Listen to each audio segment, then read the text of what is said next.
Thomas Babington Macaulay was no ordinary colonial figure. A brilliant Whig parliamentarian in Britain, he served as legal member of the Governor General's Council in India from 1834.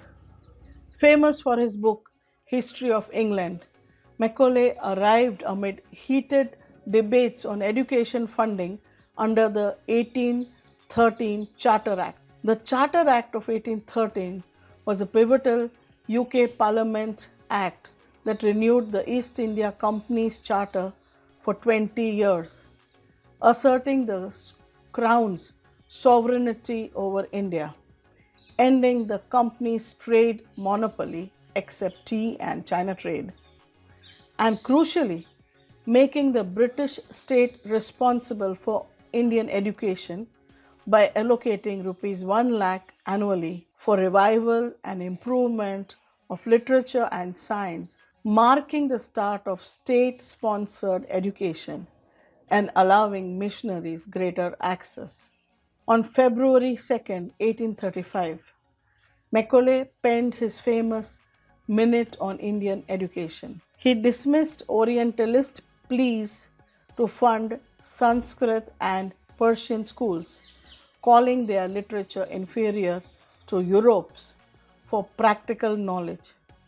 Instead, he championed English as the medium, arguing, "We must form a class who may be interpreters between us and the millions whom we govern. A class of persons, Indian in blood and color, but English in taste, in opinions, in morals, and intellect." This led Governor General Bentinck to allocate all education funds to English medium institutions teaching Western science, maths, and literature. English became the court language by 1837, opening high posts to Indians by 1844. In India today, Macaulay is vilified as a cultural destroyer who de-Indianized youth and killed traditional systems like gurukuls. Critics cherry pick his scornful remarks, ignoring context. No vernacular secondary education existed then. Sanskrit and Persian served elites, not masses. Macaulay sought efficiency. English accessed global knowledge cheaply, creating an educated class that fueled India's independence from Raja Ram Mohan Roy to Mahatma Gandhi. His goal wasn't eradication, but renaissance through modern tools. Misunderstandings stem from post colonial nationalism, overlooking how his policy birthed India's English speaking elite, driving progress despite colonial motives. Macaulay's minute wasn't malice, it was pragmatic imperialism that inadvertently empowered India. Time to reappraise the reformer behind the reform. आज हम बात करेंगे एक author से, ज्योतिबा जोत्सन, जिसने cast fraud एक किताब लिखी है और वो एक कास्ट एनाइलेटर है जो कास्ट को खत्म करने की चेष्टा रखते हैं। हिस्टोरियन भी है, बहुत सारी हिस्ट्री का वो नॉलेज रखते हैं। आज हम उनके साथ बात करेंगे जो हाल में चर्चा में है, थॉमस बैबिंगटन मैकॉले, जो इंडिया की एजुकेशन पॉलिसी उनने लिखी थी और जो कि एक पॉलिटिशियन थे, हिस्टोरियन थे। उनकी एक बड़ी फेमस किताब है द हिस्ट्री ऑफ इंग्लैंड जो उन्हें लिखी, और उनने इंडिया की एजुकेशन पॉलिसी भी निर्धारित की और इंग्लिश लैंग्वेज जो शुरू करी वो उन्हीं ने करवाई। तो हम बात करते हैं ज्योतिषन से और जानते हैं कि वो क्या कहना चाहते हैं इनके बारे में। आजकल ये टॉपिक चर्चा में भी है, जैसे कि आप जानते होंगे। Welcome to the show, thank you for speaking to us, thank you for agreeing to talk to us and taking this time out. तो आप हमसे बात कीजिए and tell us अपने थोड़ा सा अपने बैकग्राउंड के बारे में बताइए and then we can go into Macaulay. चलो, Thank you, Sonal ma'am, for inviting me to your online YouTube channel. It's a great privilege to be here and speak on something which is important to me, the on the topic of Macaulay. And as just a brief background of mine, I'm basically a MBBS doctor based in Pune. But I have read Indian history, particularly the Indian modern history, and I have given lectures on Indian history in various UPSC coaching institutes. Um, and I call myself as a caste annihilator because I'm on a mission to annihilate caste and through my novel, Caste Fraud. Okay. So, what I want to discuss is Macaulay in India is heavily vilified. Recently, Prime Minister Narendra Modi actually revived this discussion when he said, we will have our own policy and we will not be influenced by Western policies and Western ideas. And Macaulay is one person who we vilify to say that he actually destroyed Indian culture. So, what is your take on that? Yeah, as you just rightly mentioned that the word Macaulay, as in the Macaulay Putras or the Macaulay mindset, is quite a derogatory term in the Indian political and social circles. The reason being that in 1835 he had a you know kind of given a minutes, presented a minutes where he was a bit critical about Indian culture, Indian religion, even for that matter, Indian languages, especially Sanskrit, Arabian, and Persian. And he had made an estimate of their value back then in terms of what literary and scientific merit they held back then. And based on that, he came to a conclusion that none of the languages back then, be it Sanskrit or the earlier court language of Persian or the language of the Islamic kings, that is the Arabic language, had any literary or scientific merit when held in comparison with the English language. So, in that minute, he has talked to a lot of people around, and he has come to this estimate that Indians, especially the elite upper class, need to be taught in English because he considered English as a language of emerging language of science and commerce back then, because the British Empire was in its initial peak ascending period. And so from my point of view, that was a neutral assessment based on the conditions of that time. And if you go back to his minute, you will get the context in what he has made the statements for which he's so much vilified today. Yeah, they call it the Macaulay mindset that we are Yeah. supposed to be having, and which right now Prime Minister Narendra Modi is saying we need to get rid of the Macaulay mindset. So, yeah, Yeah. do So continue. what Modi is trying to say, PM Modi is trying to say is that the Macaulay mindset is basically ingrained in a clique of elite class in India. So, what Prime Minister Narendra Modi is saying is that we need to get rid of the Macaulay mindset. So, what do you make of that? Is the Macaulay mindset good for India, or is it just really bad? I mean, do we need to really Uh, get rid of the it Macaulay depends. mindset? Yeah, yeah. So see, when you say the Macaulay mindset or the Macaulay Putras, whom are you referring to? Are you're referring to a elite class or maybe a class of people who have adopted English as their first language, or maybe they are kind of literate in English language in their professional arenas. And his contention is that a person who is well grounded in English to say speak, he is disconnected from his cultural or religious ethos. So he considers himself a kind of superior to the other vernacular folks out there. So that is what he's trying to say. So basically he also later clarified that he's not against the English language per se, but he's against the mindset. Now that could be again debatable, because when you say somebody is learned in English medium school, especially convent school, and somebody who goes to English medium school, which where English is the second language. So what's the difference? Like, there could be a difference, but then how do you perceive it? Like, he is perceiving it from a very traditional Sanatan dharmic perspective. So whatever is modern, whatever is Western, whatever is come through the missionaries is suspect for him. So I think he is because he comes from a certain background. He is absolutely negating the the contributions of the English language in present times. Right. So, what do you have to say? I mean, has it benefited India? And what, I mean, why did they start it in the first place? Why was India, according to Macaulay, why was English necessary? Did it really help India? And now going forward, I mean, all these years, what do we see?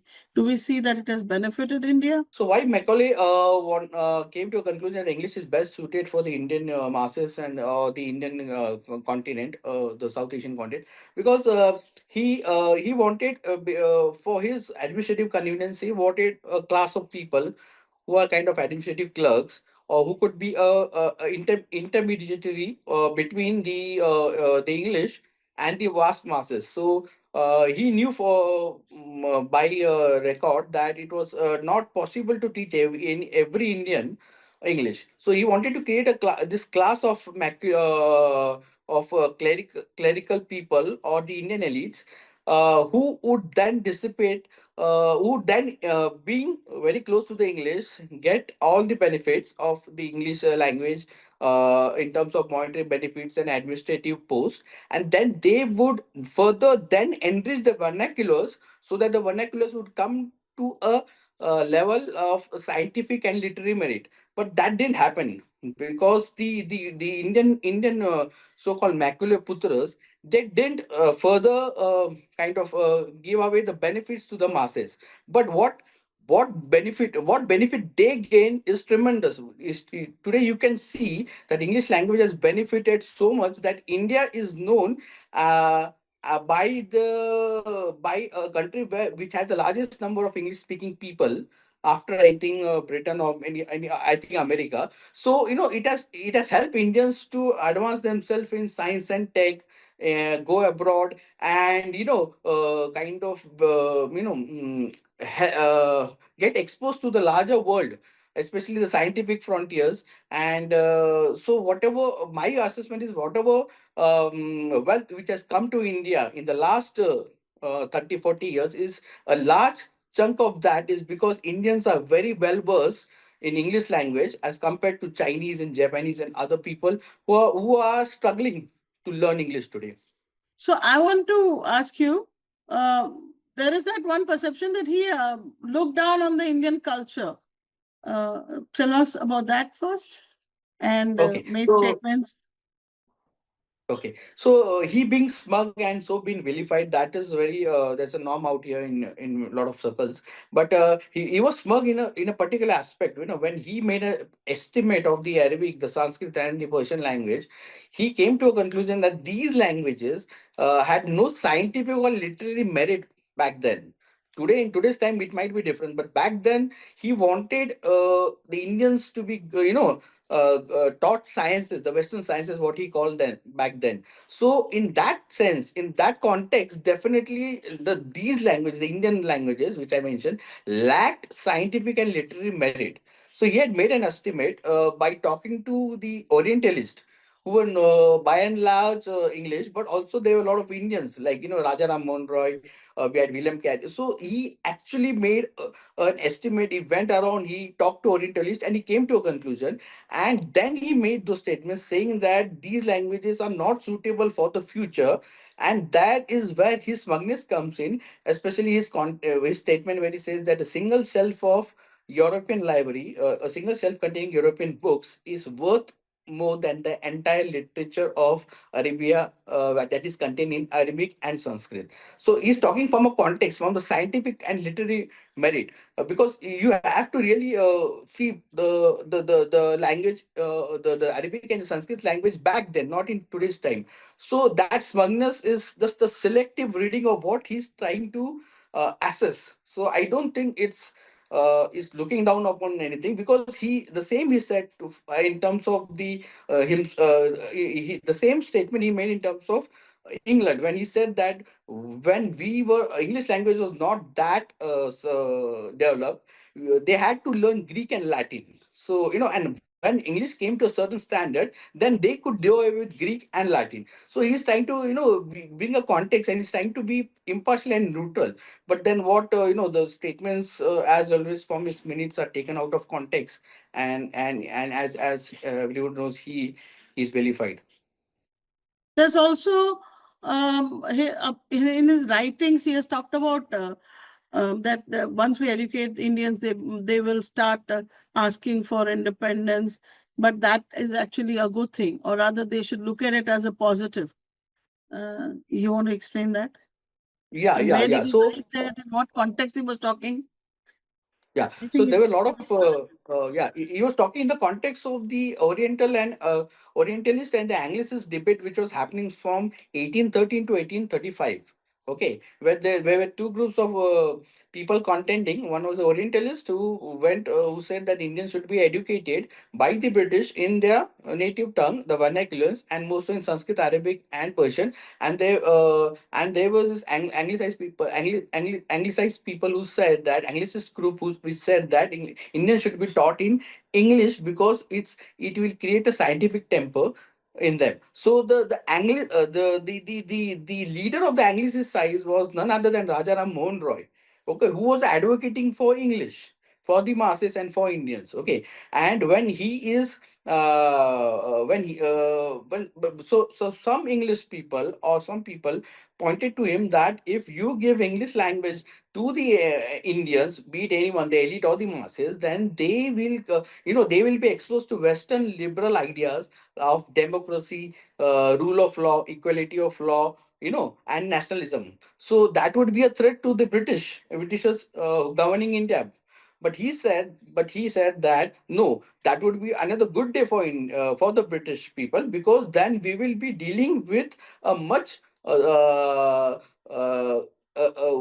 will be dealing with a nation which would be very much on par with England in terms of the scientific temper, than rather being dealing with some very backward country. So he is actually very liberal in that sense, because And he he's comes from saying the Whig party. when they will, excuse me, he was saying this, that when the Indians ask for democracy, is that what you're saying? Or when Yeah, they yeah, are yeah. really, So England, the Indian people, if they are exposed to English language, to the concept of nationalism, they will ask for more stake in the British government back then. They'll ask for more administrative posts and a lot of benefits, and that would pose a danger to the British government then. And then we can see that when the Indian National Congress was formed, the first moderate groups were none other than all the anglicized so-called Macaulay Putras, the Dadabhai Naorojis. We had Gopal Krishna Gokhale, Agarkar. These people who were leading the Congress back then from 1905 to 1915, they were staunch supporters of the British Empire as well as the English language. In fact, most of them were highly educated from England. Okay, so because, and then they sowed the seeds of nationalism within Indians, okay, by their concerted efforts. So the so what he what the fear what was there amongst the English, that Indians would rise up in and demand their own nation state, did come true, and largely the share goes to the English language. Then we have Mr. B.R. Ambedkar, another so-called Macaulay Putra, because his father was a Subedar in the Indian army, and due to that, because of the 1813 Act, he got the right to learn English, and he got educated for that sake. For the first time in Indian history, in 1830, by the Charter Act of 1813, the Indians, so-called Indians, with everybody from the Brahmin, Kshatriya, Shudra, and Ati Shudras and women, they got a say in the education, and they got a right to get educated. So what he did, from my point of view, was phenomenal. So who are the Macaulay Putras? All who went initially took the benefits of English language, got exposed to the Western values of democracy, rule of law, and nationalism, were the people who eventually, fought for against the British, stood rose against the British, and gave independence to India. So he has a major role, although indirectly, but he actually kind of sowed the seeds of nationalism through this minutes in India back then in 1835. And knowing full well that this could happen, he still went ahead and recommended that the official language in India should be English and Indians should be taught English, right? That's what Yeah, you're yeah, saying. yeah, much to his own peril. Because see, when he wrote his minutes, the last few last paragraph, he Can you mentions just that explain what. what minutes are you talking about, first of all? Okay, these are the minutes which of 2nd February 1835, in which he comes to where he has a discussion with all the people around, and he gives it in writing that what is his assessment, why he is in favor of the English language. So it's a 10 to 15 page text which it talks about the current state of Indian languages, especially what is literature. Okay, and reviving the Indian literature means reviving what, for whom.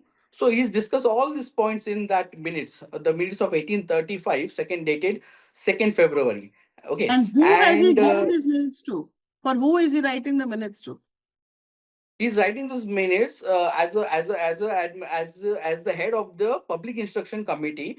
Okay, he's the head, so he has to take a call on which side he's going to vote. He's going to vote for the Anglicist group or for the Orientalist group. So he has heard both the sides, and then he has come to this conclusion, and which he has documented in the minutes of dated 2nd February 1835, and on which William Bentinck takes a call, and then he further implements that minutes officially on 7th of March 1835. So this minutes, in the last part of the minutes, you see, much to his own peril, he says that if my suggestion of English as a language is not accepted, then I will just recuse myself. Please recuse myself. Let me go back to England, because there's nothing for me for in which way I can contribute further to India. So he also was not very sure whether what he was coming to, what his recommendations would be accepted or not. So so he's not like some smug person coming and just looking down upon Indian culture, and then just giving a call and making English the language of the masses. No, in fact, he was very scholarly. He, with a calm and mind, he talked to a lot of Orientalists, the people around the people who had in the administrative circles, and then he came to a conclusion. But then what happens in India generally is we just see the stain on a white cloth, and we say, okay, that's a mindset. So this is selective reading and understanding of Macaulay's minute and his whole role in English education. So would you say then that because of this policy, that actually it is the Dalits and the women in India, Shudras, and they all got the right to get an education. They all got educated, and in fact, I think it is Savitri Bai who really encouraged people, especially from Dalit backgrounds and Ati Dalits, to actually educate themselves in the English language. And what would you say? Yeah, certainly, certainly. See, if you see the late, if you see the 17th and 18th century, and if you a lot of things have been documented, because there were a lot of Europeans in India, and they saw what was the state of education, where due to the scriptural injunctions of Sanatan Dharma, lot of Shudras, that is OBCs, Ati Shudras, the Dalits, and the women were denied rights to learn. Okay, so not only the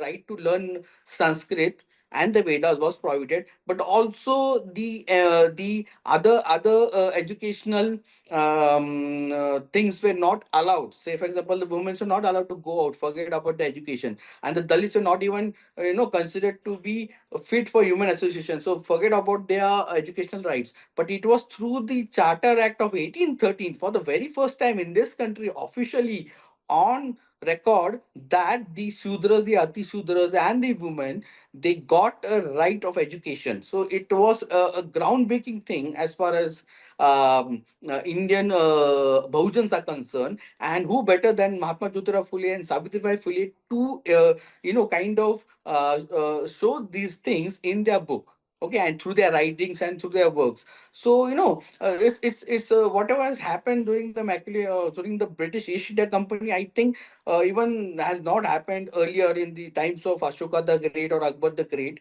but it has happened during Macaulay's time. I can put it that way, or during the time of William Benting, and Warren Hastings. So who promoted Indian languages and who deciphered lot of lost scripts, and that's another story. I think some amount of credit does go, I think a large amount of credit for as far as education to the downtrodden is concerned, uh, goes to Macaulay, you can say indirectly or directly. because he was actually focusing on the Indian elite. But the right to education came to everyone. And I know that Savitri Bai, when she wrote, she really recommended that you should lead the Indian English language. You should learn English language if you want to get out of a caste Yeah. annihilation, something which you work on. How you Yeah. would say that Dalits have benefited from this? Yeah. Yeah, Dalits, see, if you read the writings of Mahatma Jyotirao Phule and Savitribai Phule, where they categorically are extolling the virtues of learning English languages, and what difference, and they could first hand get to know the kind of difference English and education made to their lives, and that's the reason they rose up in protest, okay, against the then prevailing hegemonic Brahminical order. And then further, you can see Dr. B.R. Ambedkar taking it further and getting himself learned in English language and becoming a scholar and writing books throughout his life in English, and then creating such a big revolution what we can witness today. So all these things. These are just a few examples. There are other examples which I said up in political circles about the moderates, and there are other women leaders and scholars and professionals coming out from Bethune College in and even their role in the Indian national movement, and how they got, because they got English education, how they could rise up and they could they could show the path to the masses that okay, we need to be self-independent. So all this thing is grounded, see, in initially learning the English language, okay, because you see, this happened during the British time, and when they came to know, they learned English. It didn't happen during the Mughal periods, when through the Arabic or the Persian language. So you can see the stark difference between this two periods, the Mughal period and the English period. It's self-evident for me. It's self-evident. I think somebody who denies it, I think I don't know what is he advocating for. Like, So you would say that actually being Macaulay Putra is good for India, or it actually benefited India, not the other way yeah, around. There was no yeah. golden period as such. Obviously, to a large extent, if you see today's world, I think because we know the English language, we people are associating with Indians. People come to a lot of all these big MNCs are coming and establishing data centers. Now, what is a data center? Data center is something which is purely operating on the basis of English. So there are more data centers in India than in China because we are well versed with the English language. English is the as Mahatma Jyotirao Phule said, English is the milk of a lioness, okay. And if those who learn English, they are, they can be global, they can go anywhere in the world and excel, okay. That is what we can see. With it's self-evident. You go to this California and Silicon Valley and you see all these startups or all those big MNCs, and you see 40 to 50% Indians leading them. Now, why they are leading? They are technically sound. Okay, even the Chinese and the Japanese are technically sound, and but what gives them is an edge is the English language, because they can communicate better, they can express their ideas, and all this has taken time. It has taken 200 years of effort. 200 years of effort of the British, or you can say indirectly, and the missionary work to come to such a level where we are reaping the benefits. It's not easy. It doesn't happen. China implemented the policy of compulsory English in the 1980s, and still they're struggling to learn English. So you can see empirically, you can just see to your own eyes that it's a fruit of lot of labor.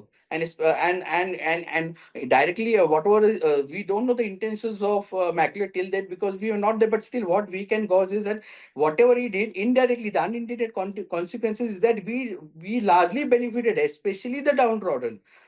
Okay, the elites would have benefited anyway because they had the resources, but the downtrodden, the Dalits, the Adivasis, okay, these people benefited because of these policies of Macaulay and his minutes. How do you think that this policy that Macaulay advocated of English language, how did it really help the Bahujans or the marginalized communities? Do you think that's what happened? And if so, how? See, again, I can say that, if you compare the English language, the way it has reformed and it has transformed the Bahujans, the downtrodden, it's phenomenal, because you have to compare the kind of progress made by the downtrodden after they learned English with what they were in back then, before Macaulay was the had come stepped in India. And you'll see that India was totally in shambles, in terms of the educational sphere. People just praise, the right wing people. They say, okay, that was the glorious times, we had so many gurukuls, pathshalas, and blah blah blah. But then that's not the I will just reality. interrupt you. Just tell me when, for our viewers, when did Macaulay actually come to India? He came 1834. Yeah, he came to in 1835, I think somewhere in September, October, because he was made the head of the Public Instruction Committee, and he had to come and make an assessment of the literature of India, because this was a long overdue question which has started in 1830 by the Charter Act of 1813, of deciding the medium of instruction for the English, for the Indians, sorry. So he was called in and to decide this matter. So, see, if when we talk about the issue of the marginalized and the downtrodden, I don't think anywhere in the in Asian history or medieval history or modern history have the downtrodden's uplifted themselves as when during the British time, and especially after Macaulay made English as the language. But unfortunately, the benefits of English language didn't percolate down from the elite.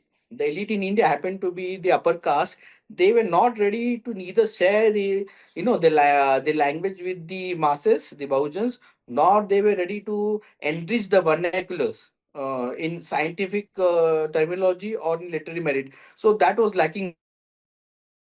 They just stayed as a elite cliche club, and the lot of vilification of Macaulay happens because these people unfortunately didn't work for the downtrodden in terms of education, and it was the missionaries actually which came into the scene and tried to fill the gaps. But then that's another story, how much of an contributions they did, because India being a large country with huge number of people, I think logistically it was not possible for everyone, even the British administration, even Macaulay for that matter, accepted that we can't teach English, make English as a first language throughout India, because that's not possible, logistically possible. So when we point out fingers at Macaulay Putras, there is an element of truth when they say, when people say that these are the elites. Yeah, they are the elites because they are not come out of the ivory towers, and they have not bothered to educate the Bahujans. Okay, it was people like Mahatma Jyotirao Phule, Ambedkar, which took on the mantle and the hard work of awakening the masses and making them close to the English language. Okay, and the nationalists, the Indian National Congress, to a large extent, they also played a crucial role, especially the Nehruvian socialism, and the further down in 1991 we have the economy opening up and how we were exposed. So what we can't just brush off Macaulay by saying that he was just a smug and he looked down upon Indian heritage culture. So no, that's not the case. That's just like throwing the baby out with the bath water. We have to really make an assessment of how of his contributions through the English language as he himself did back then. So it's this coming to binary of outrightly rejecting what Macaulay did. I don't think it augurs well for anybody. Like it should be you should have a very rationalistic and a very sensitive angle to view his role in Indian educational history. Okay. How does that connect with your work about annihilating caste? Okay. Okay. It's So because of as your I interest can, in annihilating caste that you've been also maybe looking at Macaulay's work. yeah, definitely, definitely, yeah. Because when I say I'm an anti-caste activist, or you can say an anti-caste author, or I call myself a caste annihilator, is that because I had to come to understand Indian history from a very neutral and unbiased perspective and see the contributions. So that is where I came across Macaulay, and Macaulay definitely has played a major role. I think it was Macaulay, and it was people like Macaulay, it was people like William Benting, we have William Carey, then again Mahatma Jyotirao Phule, Ambedkar, and there are many to names, but these are the people who initially in the late 18th century and the start of the 19th century made crucial interventions for the upliftment of the Bahujans, I can say for sure. And that's the reason when I as an anti-caste activist look at Macaulay, I look at towards him with some kind of reverence, because had he not been on the scene, or maybe if he had gone with the Orientalist side and he had cast a vote for them, and then think and Sanskrit or Arabic or Persian would have been the de facto or the these would have this Arabic, Sanskrit, and Persian would have become the language of instruction. I think the Indian subcontinent and the South Asian scenario would be vastly different, not what we today see, okay, as a rising Indian power. I don't think we would be we would have lagged, I think, 100 years behind in the whole scheme of development. So yeah, thanks And, off to Macaulay, I all could these say. interventions all these interventions were done in the early 19th century, na? 1830, Yeah. So around there. after you see after the Battle of Plassey, 1757 onwards, when the East India Company starts ruling a large chunk of India, that point of time when they become administrator, they have some clout to actually intervene in the social affairs. But not many are interested. But there are a lot of good, administrators whose moral conscience is hurted when they see practices like sati, infanticide, child marriages, illiteracy. So they take this onus on themselves in their individual capacity to do something. People like James Prinsep, if you know, who learns establishes the Sanskrit college. Okay, then people like Warren Hastings, who is actually a lover of Orientalist work. He promotes Indian culture, and he sets aside fund for developing India. So these are people who do a lot of things in the individual capacity. The East India Company officers at the highest rung. So that has made a huge difference. And then comes in the late after 18th after the 1880s, after 1810, we have Macaulay. The era of Macaulay after 1835, and then we have the people like Jyotirao Phule, B.R. Ambedkar, and lot of other people who take on this, who capitalize on this kind the awareness which has been created, and then they rise and then they create a great awakening. But unfortunately, the whole trajectory of political movement of the Congress shifts when Mr. M.K. Gandhi comes in the scene. So that's a political thing. But when it comes to the social context, definitely Macaulay has played a big role, and as anti-caste activities, I would definitely rate him on a big pedestal.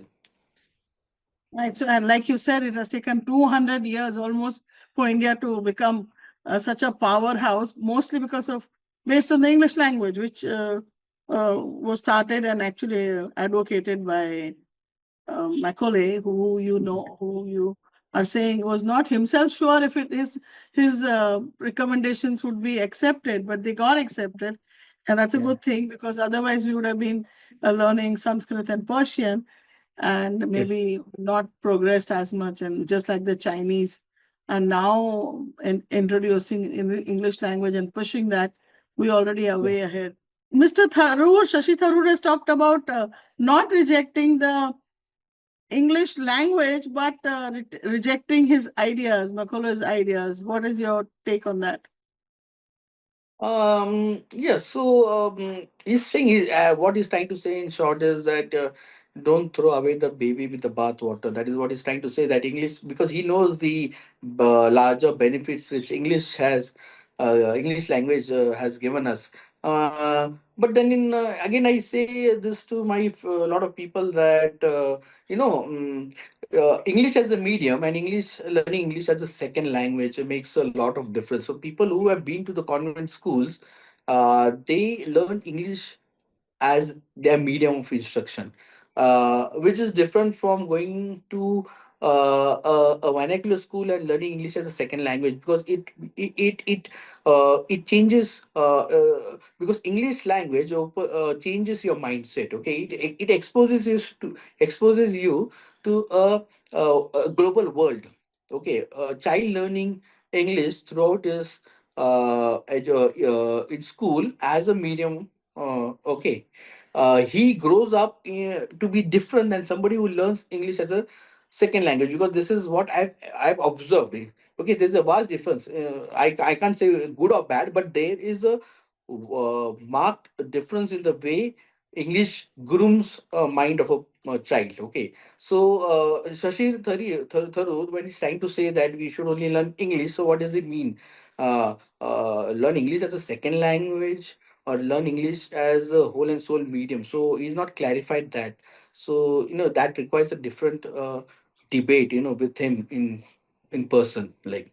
Good, you brought that information in, because you now have clarified that. Earlier, we did not get that point in, that learning English as a second language and studying in the English language itself, there is a difference. Is there something you'd Okay. like to clarify? Yeah, see, if you go through the minutes, there's at one point Macaulay is also pointing out the fact that there were a lot of books printed by the British authorities or the British government in vernacular languages, promoting the Indian culture and Indian religion. But unfortunately, there were not many buyers. So he says that he has even quoted the number of books printed and how many were sold, and not Indians are not very eager to read them, especially in their own languages.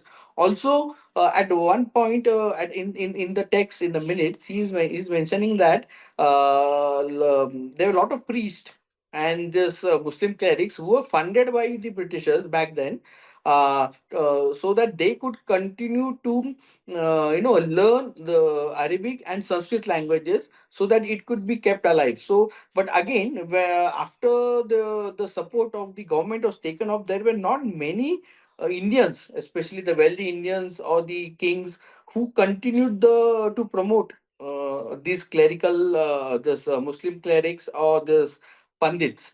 So he's citing examples. He's giving some examples of them from the Delhi, where the Muslim clerics were promoted, and from Banaras, which he considered the hub of Hinduism, the Pandit. So so the government of the British government tried to do whatever in their capacity back then. Remember, this is not the British government which I'm saying. This is the East India Company officer, uh, to their own uh, what do you call through their own blood and treasure, like spending their own resources trying to promote the vernacular languages and the earlier languages of the elites, that is Sanskrit, Arabic, and Persian. But then there were not many takers. So this highlights. So so this was also part of his assessment. So he didn't come to a blank conclusion, like he was not one guy who just came from England in 1834 and just abruptly in one stroke said no, English is going to be the language. No, he's made a calculated assessment of the situation out there on the ground by speaking to many people, whatever who were there at that point of time. So you can't just selectively pick one of his quotes here and there, which also has a context, and then say he's the biggest villain when it comes to the education. No, that's not the way one should deal with things. Okay, so he probably shouldn't be as vilified in India as he's being. right now, because we can see that India has actually really benefited by the Yeah, yeah. English.